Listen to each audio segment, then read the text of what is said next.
Au Kenya, à l'université de Garissa, le groupe extrémiste Al-Shabaab sépare d'étudiants chrétiens de leurs camarades musulmans et les tue. En Israël, un site web ultra-orthodoxe demande l'interdiction des fêtes chrétiennes et la destruction de toutes les églises en Israël. En Birmanie, 40 moines bouddhistes et 450 extrémistes attaquent un magasin de thé musulman avec des couteaux et des bâtons. Saviez-vous qu'encore aujourd'hui, des millions de gens dans le monde sont persécutés en raison de leur foi? La Fondation pontificale Aide à l'Église en détresse, dans la dernière édition de son rapport sur la liberté religieuse dans le monde, 2014-2016, vise à montrer où la persécution religieuse limite le droit des individus à pratiquer leur foi.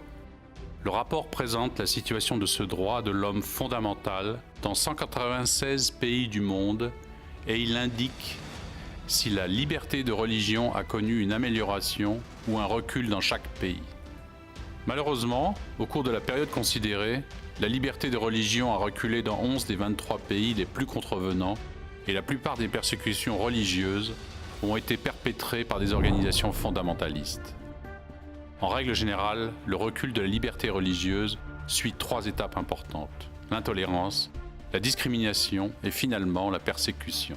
Le présent rapport met l'accent sur les pays où les préoccupations en matière de liberté de religion vont au-delà de l'intolérance et abordent de près la discrimination et la persécution religieuse. La persécution est divisée entre celle qui est perpétrée par des acteurs étatiques, comme en Corée du Nord, en Érythrée, en Arabie Saoudite, en Chine, au Pakistan et au Turkménistan, et celle qui est perpétrée par des organisations non étatiques, comme des organisations fondamentalistes ou militantes, comme l'État islamique qui est présent en Syrie et en Irak, et Boko Haram qui est actif dans le nord du Nigeria et au Cameroun. Les sanctions pour l'expression religieuse dans le cas d'acteurs étatiques, les plus contrevenants étant la Corée du Nord, l'Arabie Saoudite et l'Érythrée, sont la négation absolue des droits et des libertés, ainsi que de longues peines sans procès équitable, le viol et le meurtre. De même, dans des pays au régime autoritaire comme le Turkménistan et la Chine, la répression ne s'arrête pas contre les groupes religieux qui refusent de suivre la ligne du parti. En Chine, les autorités ont proposé des normes de construction concernant la couleur, la taille et l'emplacement des croix sur les lieux de culte et sur les bâtiments appartenant à l'Église. Plus de 2000 églises ont été démolies dans le Xinjiang et dans les provinces voisines. Dans les pays comme le Pakistan et l'Inde, la religion est identifiée à l'État-nation. Ici, les droits de la religion, appuyés par l'État, remplacent de plus en plus les droits des croyants d'autres groupes religieux, créant plus d'obstacles à la conversion et imposant des sanctions plus sévères contre le blasphème. La recherche ne prend pas en considération seulement le recul de la liberté de religion, mais elle met également en évidence les pays qui ont connu une amélioration par rapport au rapport précédent de 2014.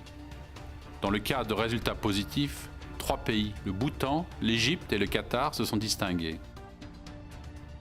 Au Qatar, bien qu'il y ait encore beaucoup de chemin à faire, 8 confessions chrétiennes enregistrées ont été autorisées à pratiquer leur culte publiquement dans des endroits fournis par le gouvernement.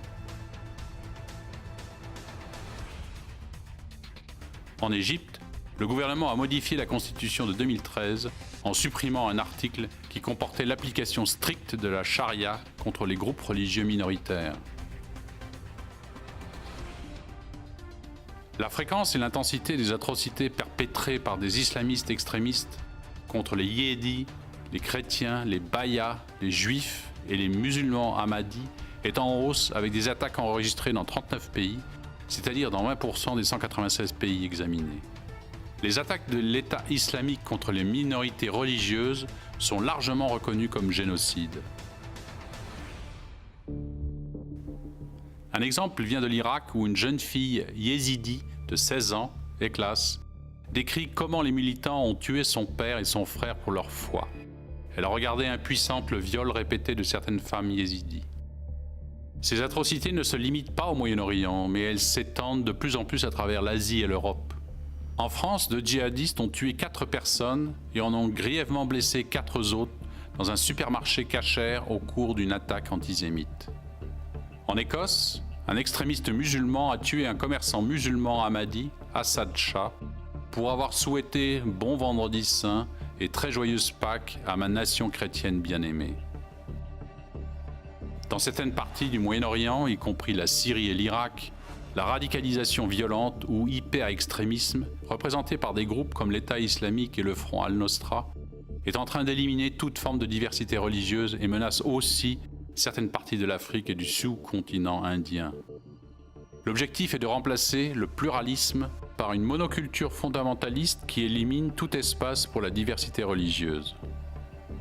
L'extrémisme et l'hyper-extrémisme islamiste, observés dans des pays comme l'Afghanistan, la Somalie, l'Irak, l'Érythrée, la Syrie ainsi qu'en Afrique du Nord, ont été un facteur clé dans l'explosion dans le monde du nombre des réfugiés, avec 24 personnes déplacées chaque minute, chaque jour en 2015. Selon les chiffres des Nations Unies, en 2015, le nombre de réfugiés a augmenté de 5,8 millions, atteignant le chiffre de 65,3 millions, un nouveau record. Le rapport sur la liberté religieuse souligne également les développements positifs en matière de liberté de religion. Au Pakistan, le père Emmanuel Parvez, prêtre catholique, a organisé des tournois de foot interreligieux. Au Maroc, une conférence a été organisée pendant laquelle des chefs religieux musulmans de plus de 120 pays ont lancé un appel en faveur de la protection des minorités non musulmanes et contre leur persécution, tout en condamnant publiquement l'extrémisme islamique.